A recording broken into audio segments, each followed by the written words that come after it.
이번 주 총 금액은 66만 6,410원입니다.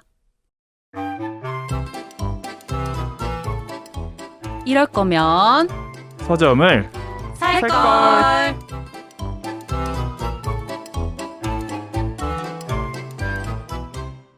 안녕하세요. 이럴 거면 서점을 살걸 네 번째 시간입니다. 저는 이선아 PD고요. 돌아가면서 인사할게요. 네, 안녕하세요. 김리온입니다. 안녕하세요. 임광현 PD입니다. 안녕하세요. 배태욱입니다.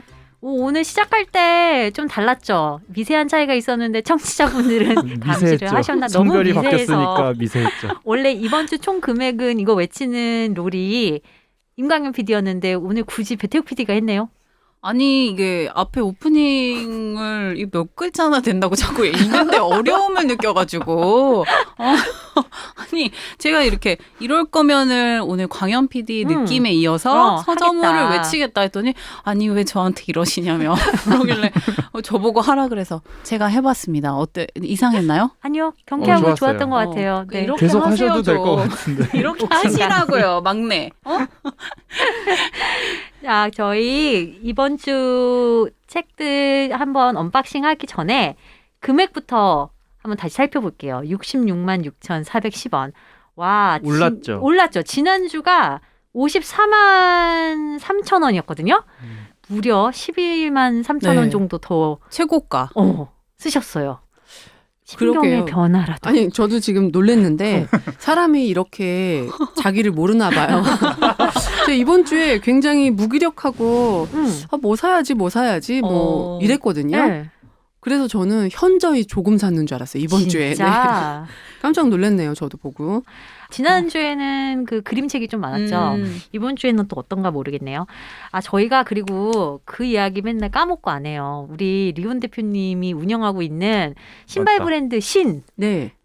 거를 제가 꼭 언급을 해야겠다는데 아, 그러셨어요? SYNN. 한글로 S? 신으로 치시면 안 되고 SYNN. 그러면 검색창에 어떻게 그 쳐서 들어가야 되나요? 네, SYNN을 치면 되는데 네. 그거 왜 언급하고 싶으셨어요? 아유, 그래도 이왕이면 해드릴게. 네, 요거 해드릴 수 있는데 그쵸? 그러니까 우리가 또 할 수 있는 그럼요. 거를 안 하고 넘어가기가 좀 그렇잖아요. 아이 또 저는 여기 뭐 책 얘기 하러 왔으니까 그래도. 책 얘기 실컷 하고 제가 그냥 신발 디자인을 하고 있다 정도만 얘기하면은 뭐 충분합니다. 알겠습니다. 네. 그리고 또 공유 서재도 운영 중이시죠. 네네. 우리 대표님이. 리온 서재라고요. 이제 서재. 뭔가 제 책장을 함께 보고 싶다라는 의미에서 그냥 제 이름 그대로 했어요. 네, 여러분 리온 서재와 SYNN 검색창에 한번 좀 보시고 우리 리온 대표님이 아 이런 데를 운영하고 계시는구나 한번 또 둘러봐도 재밌을 것 네, 같아요. 감사합니다. 저희 그 댓글이 도착을 했는데요. 네, 맞아요. 팟빵 게시판에 여행한 당나귀님이 아니 이 목소리는 혹시 블루님? 주말 쿠폰 받아서 나는 강물처럼 말해요. 구매해야겠어요. 블루가 누구예요? 좀 누구야? 저는 아닙니다. 저도 아닌데. 아 웃고 있는 한 사람이 있었으니. 아, 좋네요. 아, 야 배태욱 PD랑 블루? 아, 이게 저희 김리온 대표님을 만나게 해준 그 팟캐스트가 하나 있어요. 네. 김주우의 팝팝팝이라고. 이제는 말할 수 있다. 이젠 말할 수 있다. 그때는 이제 가명으로 했는데 이제 거기서 블루 역할을 하고 있었죠, 제가. 어떻게 이렇게 또 딱 이게 알아들으시네요. 여행한 당나귀님 생각이 나더라고요. 네, 저도 기억나요. 네. 애청자셨어요? 네, 애청자셨는데 어떻게 목소리를 듣고 이렇게 딱 기억해 그쵸, 주셔서 네. 너무 네. 감사했어요. 여행한 당나귀님 저희 앞으로도 잘 따라와 주시고요. 또 이런 댓글도 또 잇따라 쓰셨어요. 빨간 책방 이게 뭐라고를 이을 일당백의 라이벌이 되는 그날까지 응원합니다. 너무 엄청난 그러니까요. 팟캐스트를 할 수 써주셨는데요. 있습니다. 할 수 혼자 있습니다. 뭐? 과연? 점점점. 네, 그러면은 우리 광현 PD가 멋진 목소리로 34권 중에 딱 12권 선별해서 한번 책 소개해볼까요? 네, 이번 주 총 34권 중 12권만 선별해서 알려드립니다. 이치다 노리코, 어른이 되어 그만둔 것. 브라이언 리아, 딱 1년만 쉬겠습니다. 타카기 나오코, 나 홀로 온천 여행. 브라이언 헤어, 버네사 우즈의 다정한 것이 살아남는다. 우사미 린, 최애 타오르다. 윌 곰퍼츠, 발칙한 예술가들. 차승민, 나의 무섭고 애처로운 환자들, 서유구의 12인, 팔도 유람기, 박은경이 쓰고 김승현이 그린 고래 옷장, 데즈먼드 모리스의 포지의 예술사, 데이비드 스몰의 바늘땀, 어슐러 크로버의 밤의 언어입니다. 네. 저 리스트 들으시니까 어떠세요? 이게 참 이번 주 책들도 다 뭔가 만만치 않은 느낌인데 여기서 저희가 3권 선별을 해봤어요. 첫 번째 책 한번 이야기해 보겠습니다. 첫 번째 책은 데이비드 스몰의 바늘땀이라는 그래픽 노블이에요. 네. 대표님. 자, 이 책은 원서는 2009년에 출간됐고 우리나라에서는 2012년에 번역이 돼서 출간이 됐는데 네. 지금 2021년이잖아요. 네, 그렇죠. 갑자기 왜 이 책을 사셨는지 그게 좀 궁금했어요. 제가 책을 샀던 것도 굉장히 자주 사는 편이에요. 네, 압류. 네.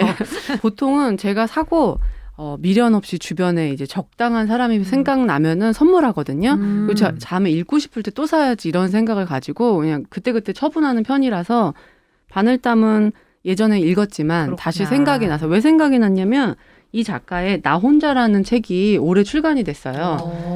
그래서 이 책을 읽다가 바늘땀이 이제 자전적 이야기예요. 이 데이비드 스몰의 자전적 이야기인데 이 구체적으로 어떤 내용이었지가 생각이 퍼뜩 이렇게 떠오르지가 않아서 한번 다시 읽어봐야겠다 해서 샀는데 정말 잘 샀다고 생각하는 책이에요. 이번 주 목록 중에. 어호. 그때 읽었을 때보다 훨씬 더 인상적이었고 생각하는 게 굉장히 달라졌더라고요. 제가 이 책을 처음 읽었을 때 당시와 너무 재밌게 잘 읽었어요. 이번 주에. 일단 작가 데이비드 스몰에 대해서 좀 이야기할 필요가 있는 것 같은데 이분이 찾아보니까 미국의 굉장히 유명한 일러스트레이터시고 그렇죠. 이렇게 아내분하고 같이 작업을 하는 걸로 네. 또 유명하더라고요. 맞아요. 아내분이 글을 쓰시고 이분이 그림을 그리시고 그래서 상도 굉장히 많이 받으셨는데 칼대꽃? 네, 칼대꽃상이라는 게 칼대꽃. 있는데 이 상을 또 여러 번 수상을 하셨어요. 맞아요. 제가 그림책에 대해서 잘 모르는데 이 상이 굉장히 좀 유명한 상인가요? 그죠. 그림책계 이제 노벨상이라고 불리우는 칼데콧상이랑 유베리상이 되게 유명한 이제 아주 권위 있는 두 가지 상인데 거기에 여러 번 수상을 해서도 그렇고 워낙 인기가 많아요. 이분들이 그린 그림책 자체가. 우리나라에도 유명한 게 우리나라에 다 나와 있는 책인데 제목을 모르겠어요. 이 가드너 그대로 번역이 돼 있는지.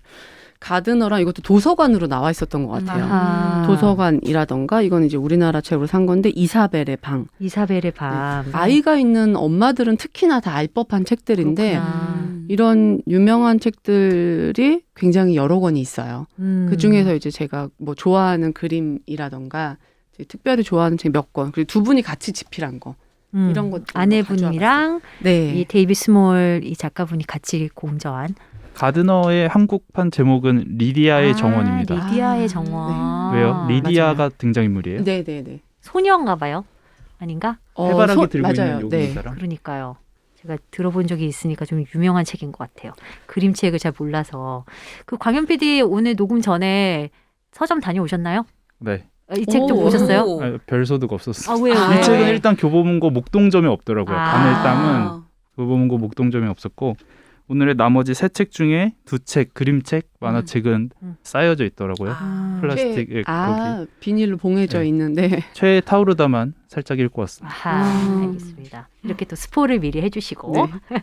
그러면 이 책 내용 좀 들어가 볼게요. 제가 이렇게 뒤적거려 봤는데 그림 톤이 굉장히 어두워요. 그리고 그쵸.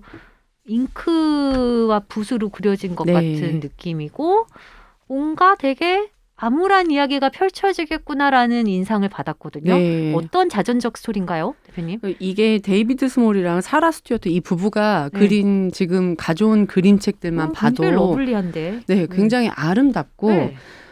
되게 따뜻하고 이런 게 느껴지는 기운의 그림들인데 저도 이 자전적 소설을 몇 년 전에 읽었을 때 제가 인상에 남는 거는 이 사람이 이렇게 어둡게 자랐다니 이런 게 충격이었었거든요. 근데 이번에 다시 읽으니까 이제 새로운 것들이 눈에 보였던 건데 이 작가님, 이 부부들은 가끔 사진 찍힌 걸 봐도 되게 인상이 좋으신 이제 지금 거의 뭐 할아버지 할머니 뻘이라고 봐야 되는데 제가 사진을 봤을 때만 해도 인상 좋은 중년의 부부 모습. 그리고 사는 곳도 정원이 굉장히 넓게 펼쳐져 있는 농장 같은 곳에 사시거든요.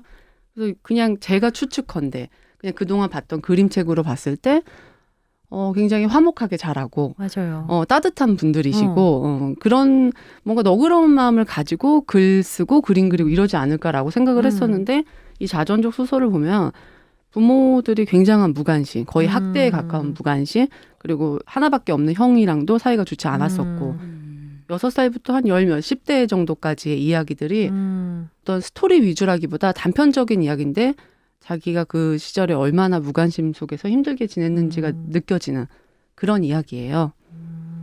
이게 보니까 바늘땀 부제로 6살 소년의 인생 스케치. 이게 원제는 스티치스네요. 맞아요. 그야말로. 스티치. 네. 그러니까 바늘땀이 나오는 거 보니까 어떤 뭐 상처가 있나 봐요, 이 소년이. 예. 뭐 목에 이렇게 맞아요. 상처가 있는 건가요? 흉터? 실제로도 네. 목에 종기가 생겼다고 이제 종양처럼 혹처럼 생겼다고 그걸 엄마가 발견하는 것도 아니고 엄마 친구가 놀러 왔다가 발견하고 병원에 갔으면 좋겠다고 했는데 또 엄마 아빠가 어떤 소비에 밀려서 아마 자동차였나 그랬던 것 같아요. 차를 사야 되기 때문에 당장 수술을 안 시켜줘요. 3년을 시켜줘요. 근데 알고 봤더니 그게 암이었던 거예요. 얘한테는 세상에나. 비밀로 했고. 그리고 엄마가 야. 수술 후 직후 잠깐 친절했었거든요. 근데 그것도 친절한 것도 우리가 생각하는 상냥함이 있는 친절이 아니라 그 무관심에 방치했던 엄마가 아주 가끔 뭐 너가 읽고 싶은 책 있으면 갖다 줄까 뭐 이런 정도의 친절인데 그게 알고 봤더니 죽을 거라 생각해서 얘가 이제 이제는 마지막이니까 이 정도는 해줘야지 이런 정도의 호의였던 거예요. 그런 수술을 해서 목에 큰 상처가 남아 있거든요. 그래서 그걸 상징하는 게 이 제목이 된 거죠. 아, 그렇구나. 바늘땀. 네. 진짜 자전적 스토리가 많네요. 네. 그 바늘땀이라는 거는 이 작가의 내면적인 상처이자 물리적으로 남아있는 맞아요. 상처를 말을 하는 거고. 네. 근데 사실 우리 모두 다 그런 상처가 있잖아요. 그죠? 몸에 이렇게 흉터가 하나 두 개씩 있는데 그 흉터에 남아있는 게 고통만 남아있는 걸 수도 있고 어떤 추억일 수도 있고 기억일 수도 있고. 그렇죠? 그러니까 저도 이렇게 무릎에 이게 남아 있거든요. 그리고 얼굴에도 자세히 보면은 언니가 핥힌 상처 뭐 이런 게 어렸을 때 어마무지하게 많이 싸워서. 근데 이렇게 어두운 과거를 가졌는데도 데이빗 스몰은 지금 아동들을 위한 아름다운 그림책을 그린다는 게 그게 또 삶의 경이로움이 아닌가 그쵸. 싶어요. 네. 그죠? 맞아요. 거기서 제가 큰 감동을 받은 것 같아요. 근데 그 감동이라는 게 밝고 뭐 희망적인 이렇게 해석하고 싶은 건 아니었었고요. 그 사람의 힘이라는 게 진짜 엄청나구나 이런 생각을 했던 건데 그래도 데이비드 스몰은 이 자전적 소설도 있고 어떤 인터뷰라든가 스토리들이 조금씩 있어서 짜맞춰 보면은 이분의 생이 좀 그려지는데 사라 스튜어트는 그런 정보가 거의 없더라고요. 아내분. 네, 사라 아내분은. 스튜어트.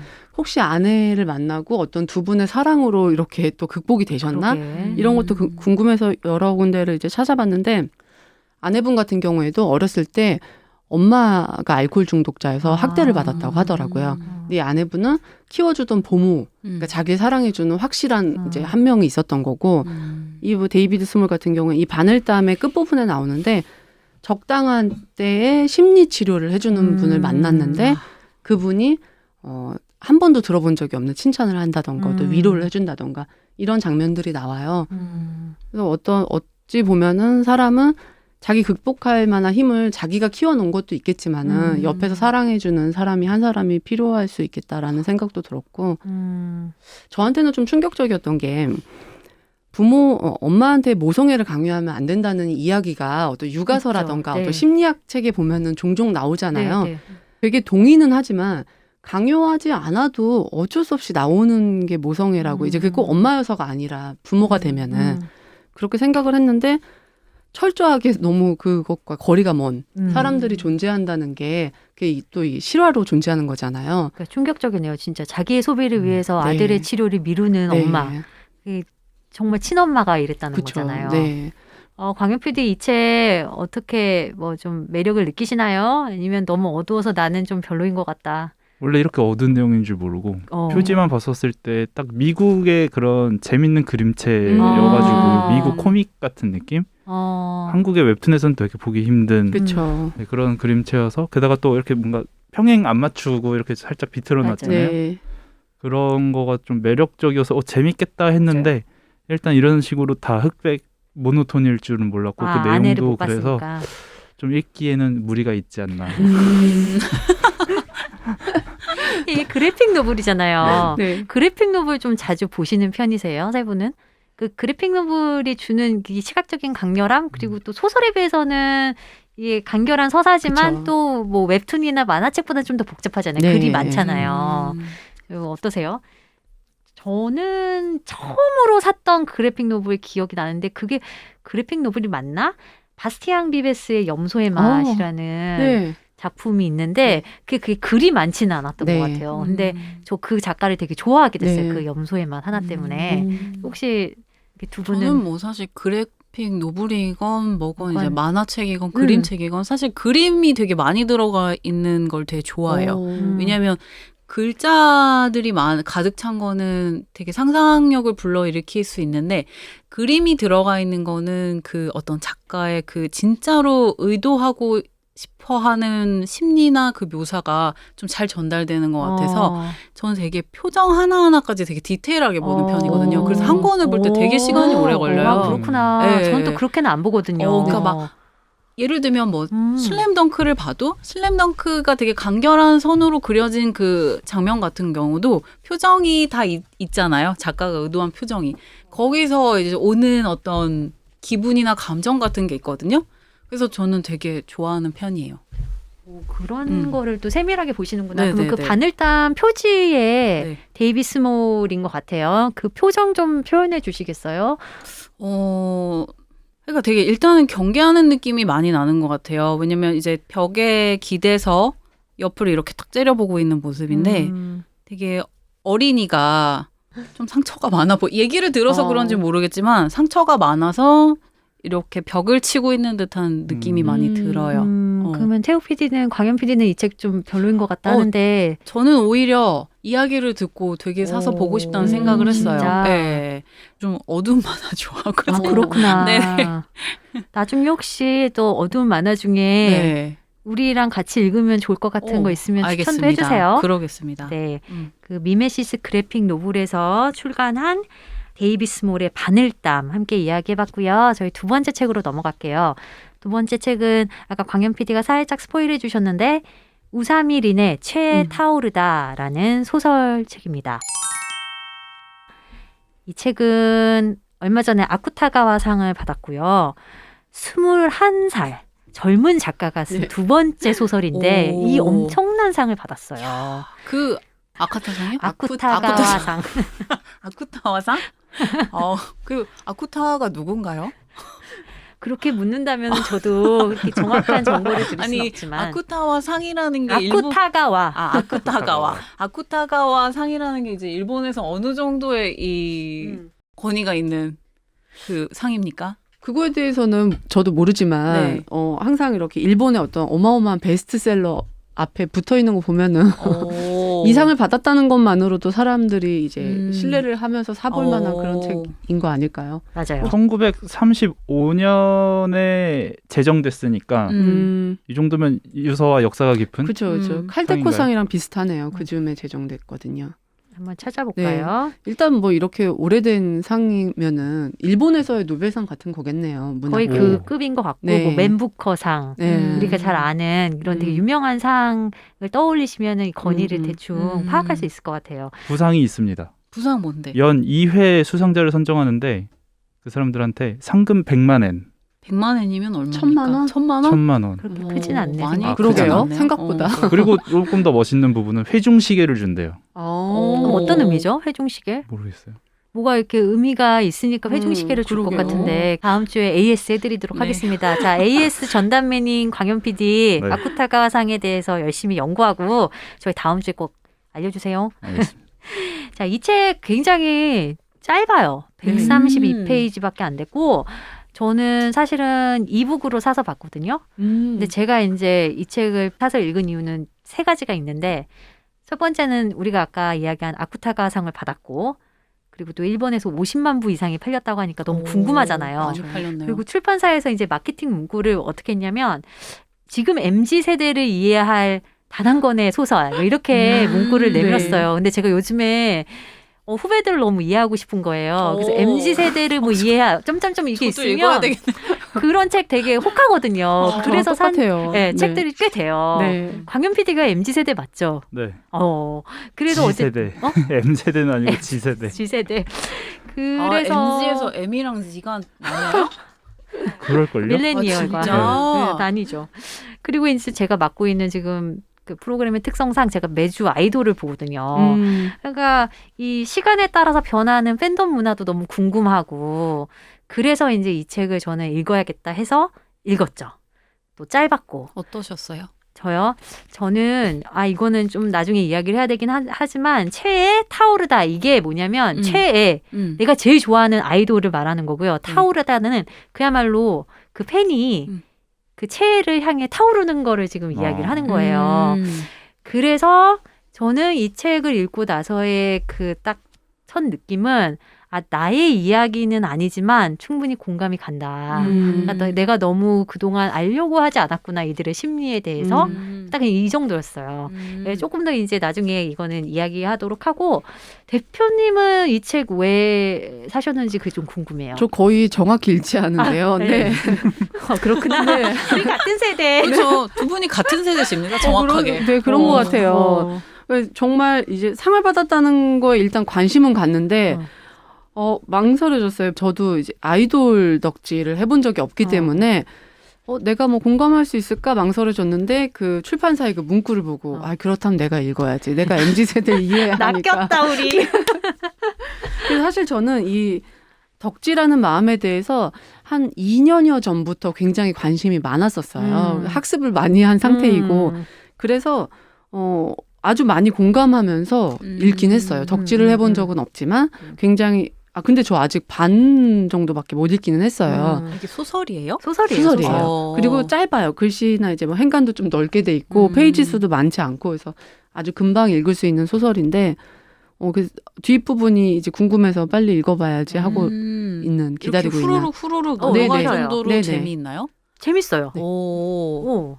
저도 그 부분도 되게 궁금했어요. 이분이 19살 때 첫 책을 내고 맞아. 21살 때 이 두 번째 책을 냈는데 이렇게 상까지 받고 맞아. 어마어마하게 팔렸다는 게 도대체 뭘 썼길래. 근데 원래 천재들은 그렇게 어린 나이에 상 받고 하는 것 그렇기도 해. 같은데요. 맞아요. 그 역사 맞아. 속에 많지 않은 것 같아가지고 그렇다면은 내가 이거는 사서 읽어야겠구나 하고 샀죠.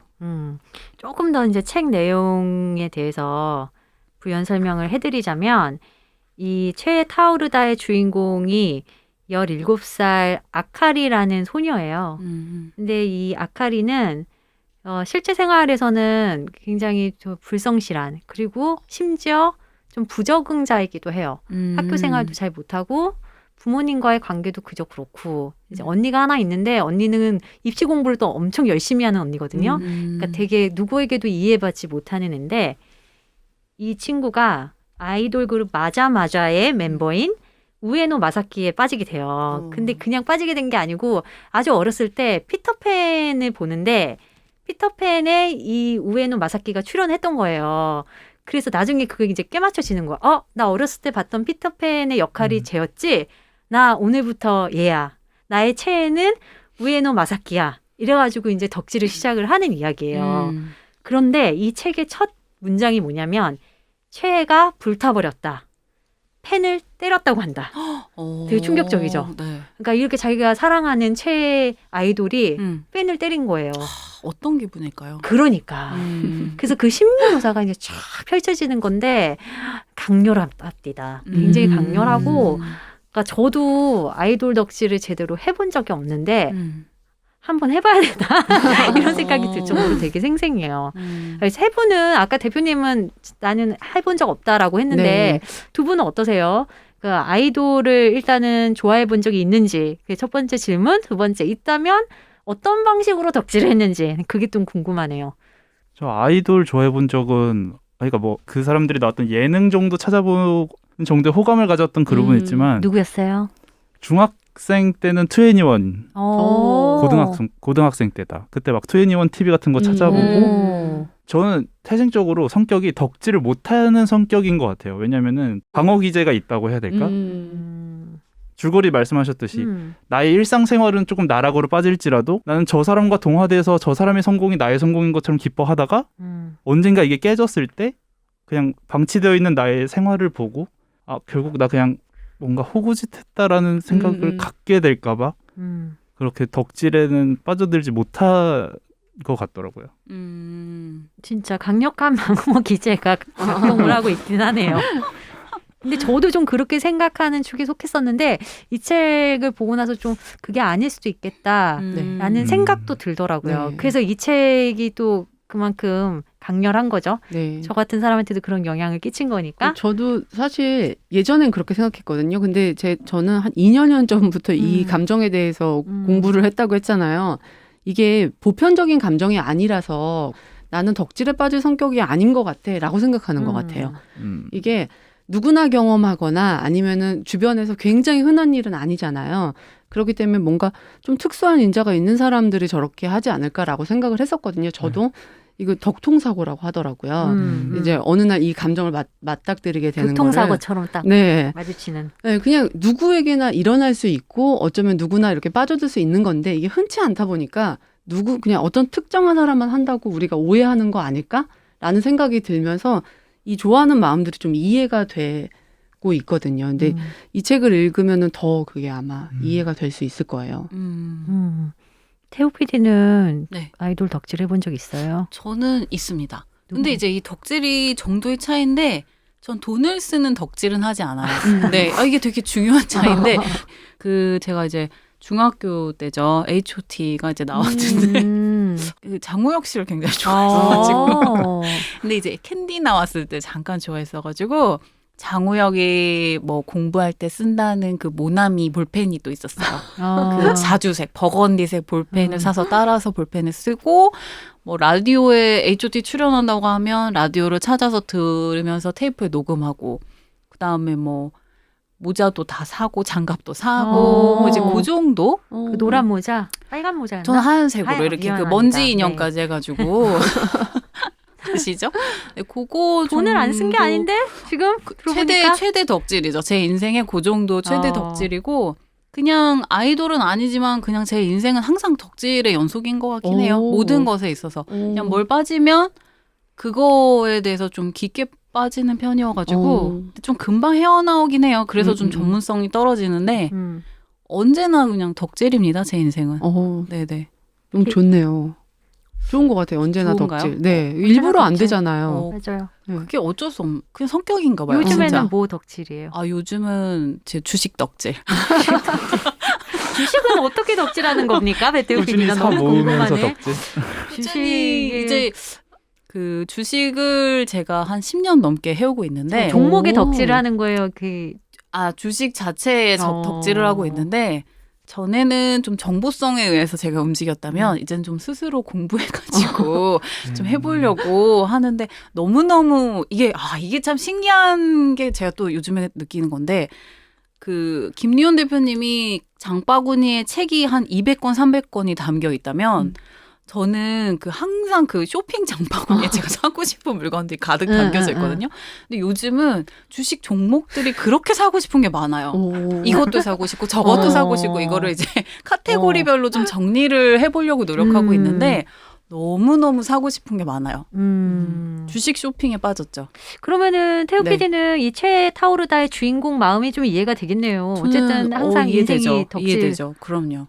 읽어보지 않았지만 이해가 됩니다. 하긴 여기도 소설에 이 아이돌을 좋아하는 방식이 굉장히 다양하다라고 돼 있어요. 예를 들어 그 최의 모든 행동을 이렇게 믿고 떠받드는 사람도 있고 그다음에 그 어떤 사람은 옳고 그름을 구분 못하면은 그건 팬도 아니야라고 생각하는 사람도 있고 최를 연애 감정으로 좋아하는 사람도 있고 근데 이 이제 주인공은 해석하는 걸 좋아하는 거예요. 이 사람의 작품을 해석하는 거. 그리고 그 사람이 보는 세계를 자기도 보고 싶어하는 마음. 그러니까 이게 보면은 덕질을 한다고 해서 다 똑같은 게 아니고 각자 좋아하는 방식과 선호하는 방식이 있는 것 같아요. 맞아요. 그렇죠?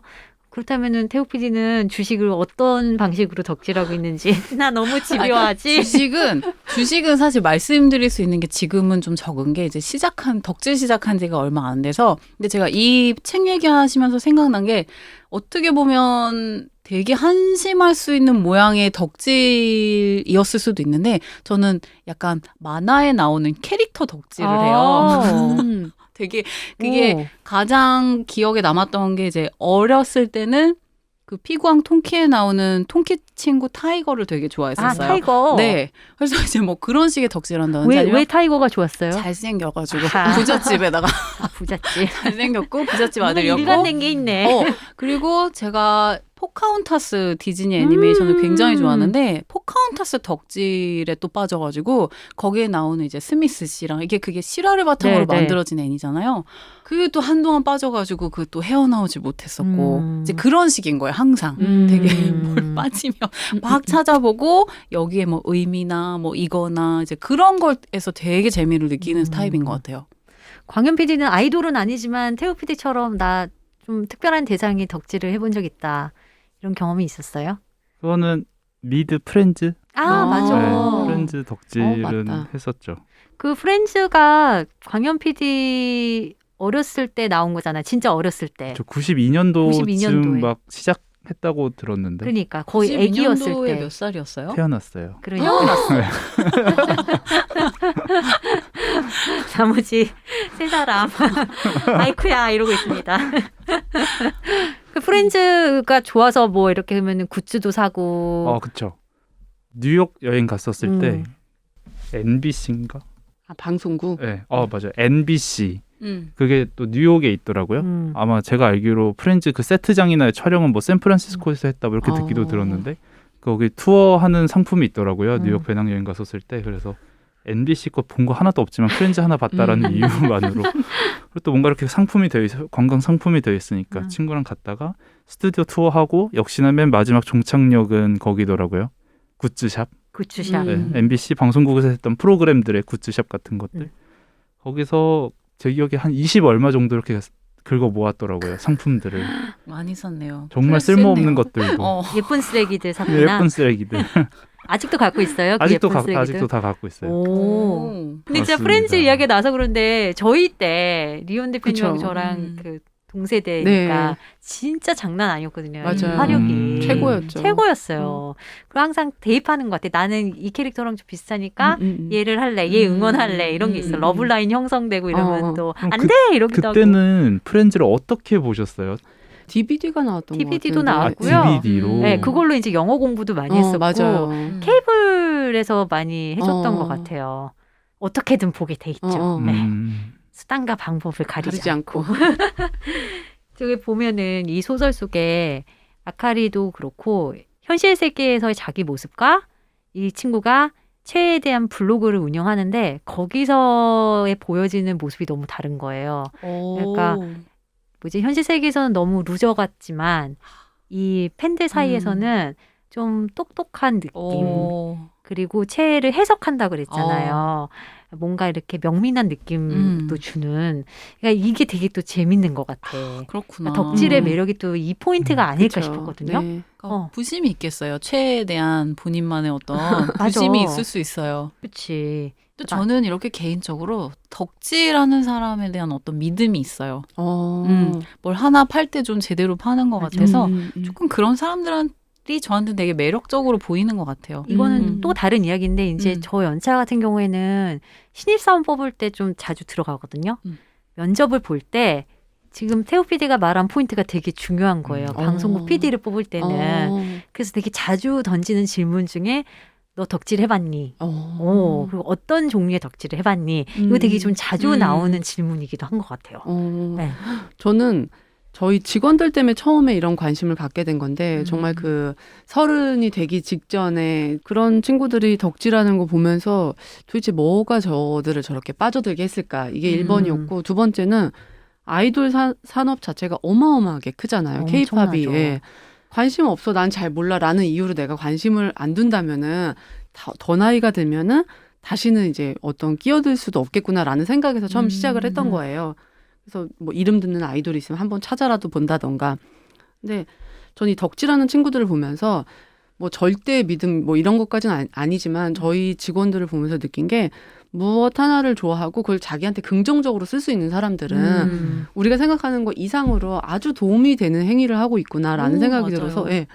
저는 그래서 저희 직원들을 보면서 이 덕질하는 친구들에 대한 어떤 존경심이 생겼던 것 같아요. 근데 사실 김리현 대표님도 덕질을 하고 계신 게 맞아요. 책이요? 네, 책이랑 신발에 대한 덕질. 그래, 이게 그쵸. 이 지금 우사미 린 씨가 지금 아이돌일 뿐이지 대상이 네네. 모두가 다 저는 덕질 대상이 있다고 네네, 생각하거든요. 맞아요. 근데 간혹 어떤 사람들 진짜 덕질 안 하시는 분들도 네, 있어요. 네. 저도 맞아요. 그래서 이해도가 생긴 것 같아요. 그러니까요. 우리가 자꾸 아이돌만 심하게 좋아하는 사람 이렇게 몰아가다 보니까 덕질이 되게 독특한 문화라고 네. 생각을 했던 건데 자기한테 적용을 시켜보면은 모두들 일상에 어떤 거 하나는 푹 빠져서 살 수가 있거든요. 맞아요. 그러니까요. 여기서 주인공이 그거를 자기 삶의 척추라는 단어로 표현을 하더라고요.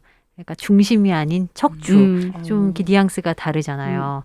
그래서 각자 내 삶의 척추는 뭐지? 라고 또 생각을 해보는 것도 이 소설을 이해하는 단초를 제공할 수 있을 것 같아요. 예, 진짜 재밌게 읽었고요. 저는 방송 때문이라도 열심히 아이돌 공부를 하고 있거든요. 아니 근데 뭐, 진짜 열심히 하십니다. 엔하이픈, 몬스타엑스, 세븐틴, SF9, 뭐 펜타곤, 스테이시, 온앤오프, 뭐 오마이걸, 뭐 프로미스나인 열심히 공부하고 있습니다. 저 옆자리인데 항상 그렇게 영상을 아이돌 영상 되게 열심히 보고 계세요. 그러니까요. 음. 그러니까 저는 사실은 밴드 음악, 뭐 약간 인디 음악 이런 걸 이제 되게 자주 듣고 좋아했고 또 연출한 프로그램들이 주로 이제 그런 음악을 많이 트는 프로그램 많이 했는데 요즘에는 또 새로운 재미가 생겼어요. 이 젊은 친구들을 공부하고 근데 재미있으세요?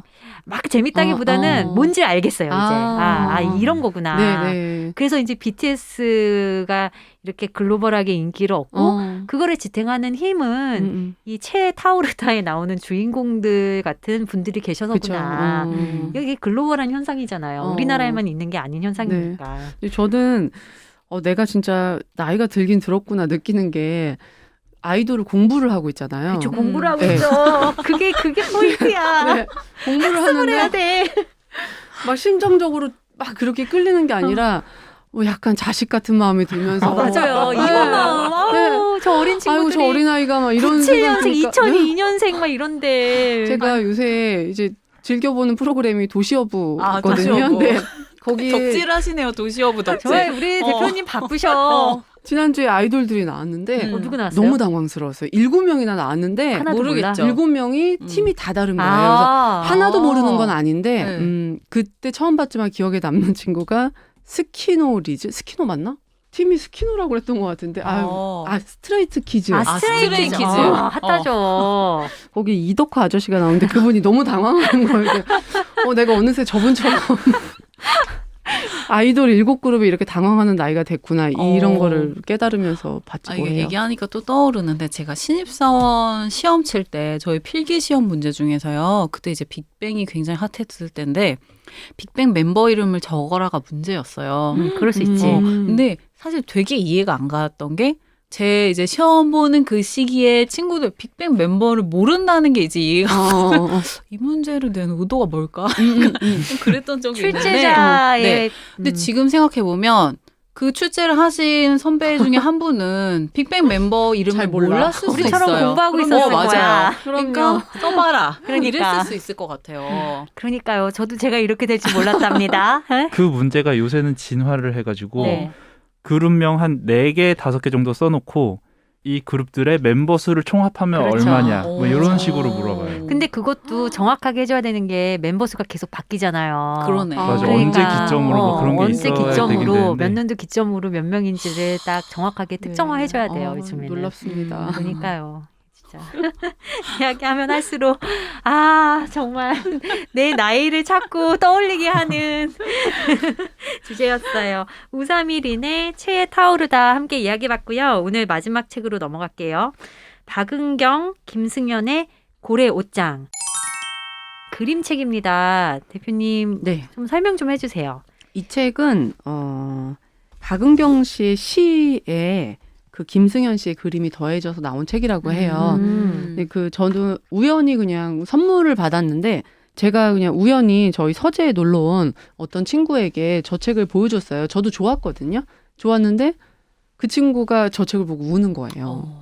그래서 제가 그 친구한테 그 가지고 있던 책을 선물해주고 저 이제 소장을 해야 또 다른 사람 보여줄 수가 있으니까 다시 구매를 한 책이죠. 야, 그러면 오늘 바늘땀도 그렇고 고래옷장도 그렇고 다시 산 책이네요. 네, 네, 그렇습니다. 사실 제가 최근 요즘이 다시 산 책이 되게 많은 시기더라고요. 다시 산 책 특집을 해야 될 정도로. 이 네. 고래옷장 아까 말씀하셨다시피 박은경 시인의 시에다가 그림을 얹은 그림책이라고 그랬는데 그러면 내용이 한 소녀가 있는 건가요? 한 소녀가 네. 울고 싶어서 고래 뱃속으로 들어가는 거예요? 네네. 그런 거예요? 처음에 뭐 옷장 같은 데 있다가 네. 이 소녀가 기어갔는데 거기가 이제 고래의 뱃속으로 묘사가 되면서 이제 어떤 울고 싶을 때 고래의 뱃속에서 우는 자기의 옷장 같은 곳이다라는 건데 저는 그냥 이런 게 그런 것 같아요. 어떤 아주 뻔한 것도 자기의 마음밭과 딱 일치할 때가 있잖아요. 그럴 때 이제 펑펑 눈물이 나는 거잖아요. 놀러 와서 저 책을 보고 울었던 친구처럼.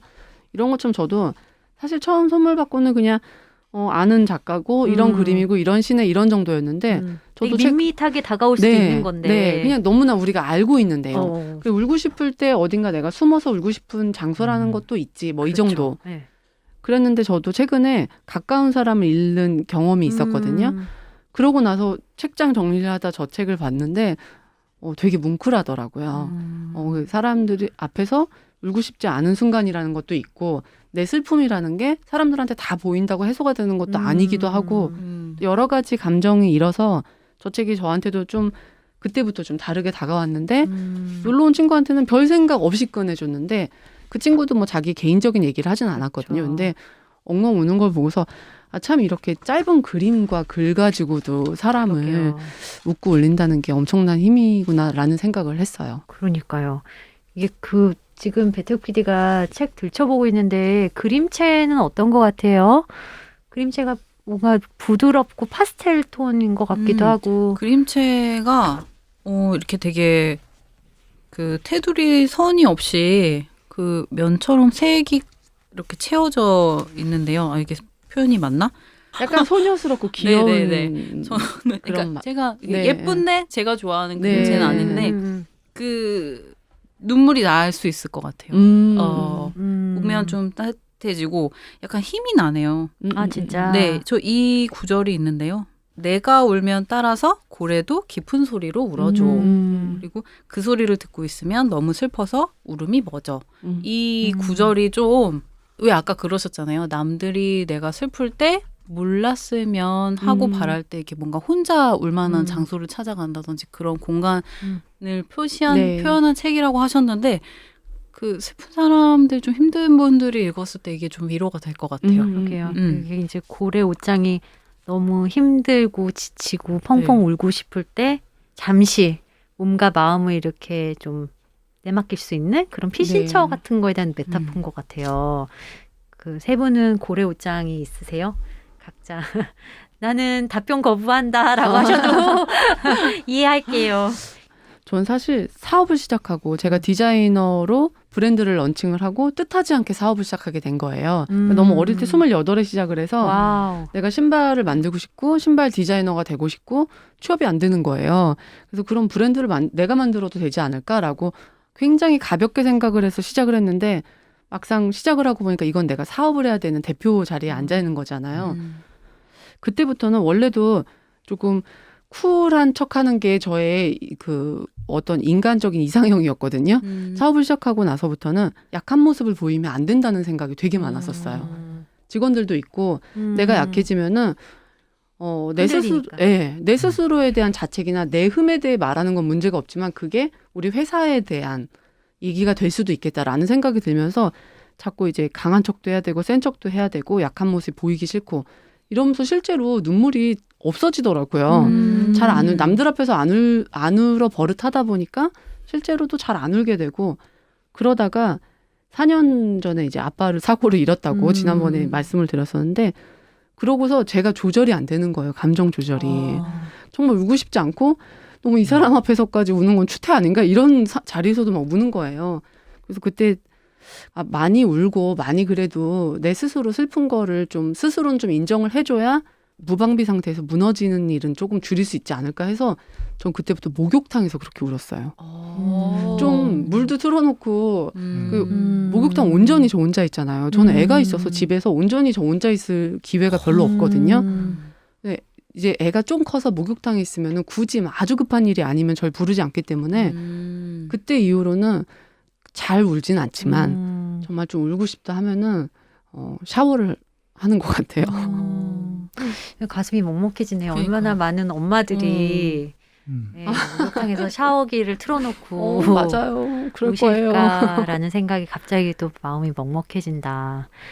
두 분은 어떠세요? 그런 공간 꼭 공간일 필요도 없어 사실. 어떤 기억일 맞아요. 수도 있고 사람일 수도 있고 그쵸? 음. 예, 고래 옷장이 있나요? 답변 거부하셔도 돼요?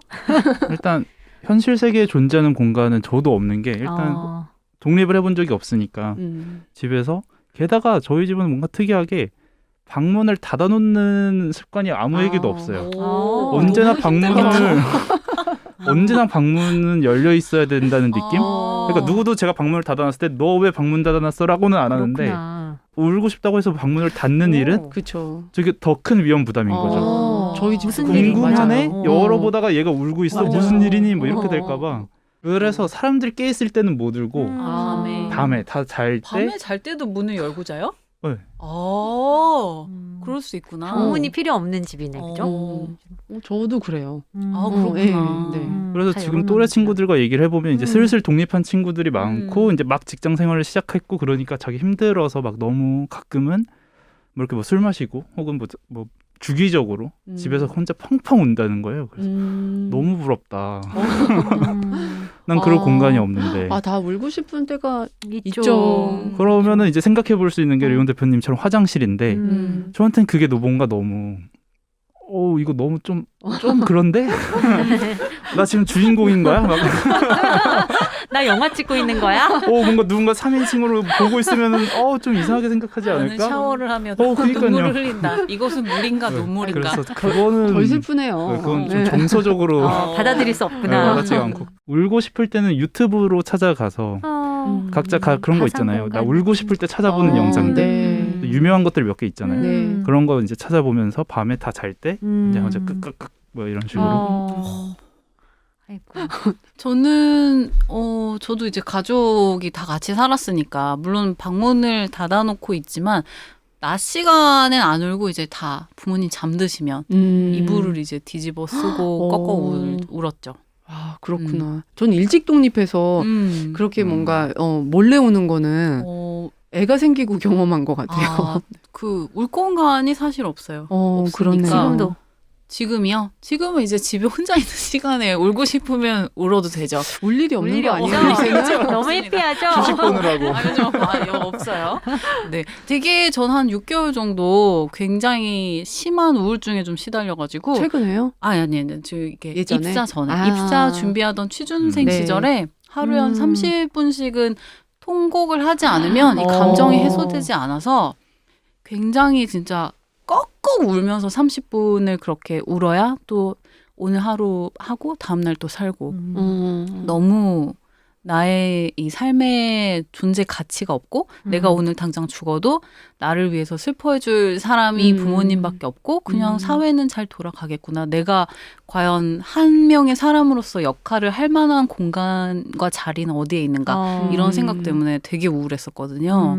네. 근데 이제 울면 좀 해소가 돼요. 잠깐은 해소가 되니까. 그쵸, 네. 네. 이 그림책이 그런 이야기 하는 것 같아요. 그런 그쵸? 것 같아요. 네. 네, 각자에게는 울 공간과 그런 시간이 필요하다. 그쵸? 선아 PD님은? 저는 예전엔 진짜 잘 울었거든요. 근데 네. 주변에 이렇게 동료들이 이야기하는 저는 항상 되게 차분하고 평정심을 유지하고 막 그런데 저는 저 딴에는 되게 감정의 동요가 많은 사람인데 그게 사회적으로 훈련이 됐나 봐요. 네. 내비치지 않는 법, 겉으로는 괜찮은 법. 근데 저도 미혼 때는 부모님하고 같이 살았기 때문에 밤에 그냥 방문 닫고 음악 틀어놓고 많이 울었던 것 같고 그리고 그냥 저는 아파트 되게 오래된 아파트 단지였는데 거기에 이렇게 오솔길이 있었어요. 등나무 있고. 그러면 제가 그때는 심야 프로그램을 많이 했기 때문에 새벽 한 2시 그 정도에 퇴근한 일이 많았는데 그냥 거기 앉아서 좀 자주 울었던 것 같아요. 그래서 저희 20대 청춘을 생각하면 그 지금은 사라진 재건축이 돼가지고 사라졌거든요. 그 공간이 딱 떠오르는 것 같아요. 거기가 저의 고래 옷장이 아니었을까. 그래 요즘에는 마음이 편안해서 그런 건지 아니면 나이가 들어서 감정이 메말라서 그런 건지. 근데 약간 나이가 한 해 한 해 먹을수록 조금 감정이 그러니까 그 감정도 경험인 것 같아서 맞아요. 내가 그 감정을 알고 똑같은 일을 당했을 때 아 내가 요 정도 이게 또 이렇겠구나라는 예상이 좀 돼서 좀 덜 슬프거나 아니면 감정 컨트롤이 예전보다는 잘 되는 것 같아요. 네, 선회해 주셔서 감사합니다. 와, 이렇게 오늘 세 권의 책 살펴봤습니다. 강현 PD가 어떤 책 우리 살펴봤는지 다시 한번 언급해 주세요. 네, 처음 다뤄봤던 책은 데이비드 스몰의 바늘땀이고요. 두 번째로 다뤘던 책 우사미 린의 최애 타오르다였습니다. 마지막으로는 박은경 쓰고 김승현 그린 고래 옷장이었습니다. 광윤 PD 이 세 권의 책 중에 혹시 구매할 의지가 있다. 아, 이번 주는 없습니다. 알겠습니다. 단호합니다. 단호해. 단호해. 어. 네, 이런 게 또 좋아요. 이럴 거면 서점을 살걸. 네 번째 시간 문 닫기 전에 우리 지금 잘하고 있는 거 맞죠, 여러분? 어떻게 여러분이 좀 댓글을 적극적으로 달아주시면 더 좋을 것 같아요. 그러니까 이런 부분은 좀 네. 고쳤으면 좋겠다라던가 이런 비록- 부분은 좀 좋다라던가. 비록 구독자 수가 아직 10명대인데 그 10명 중에 한두 분이라도 내가 듣고 있다 정도를 해주시면 되게 혼자 떠드는 기분이 맞아요. 아닐 것 같아서 혼자 떠들다니 우리 같이 떠들는데. 네, 우리는 하나니까요. 아, 그렇구나. 우린 하나니까 혼자 4명이 떠드는 게 아니고 여러분이 들어주고 계신다는 느낌이 들어서 훨씬 힘이 날 것 같습니다. 이럴 때가 가장 크레딧 쌓기 좋을 때잖아요. 그럼요. 이럴 때 이제 눈 마주치고 빠놀이 하는 얼굴을 기억할 수 댓글로도 있죠. 감사를 느끼게 되고 맞아요. 그렇네. 중요한 포인트다. 네, 적은 노력으로 큰 그치. 감사를 살 수 있는 맞습니다. 얼마 안 되는 찬스입니다. 진짜 인풋 대비 아웃풋이 엄청난 시기니까. 네. 그러면 오늘 마무리할까요? 이럴 네. 거면 서점을 살 걸 다음 주에 뵐게요. 안녕. 안녕.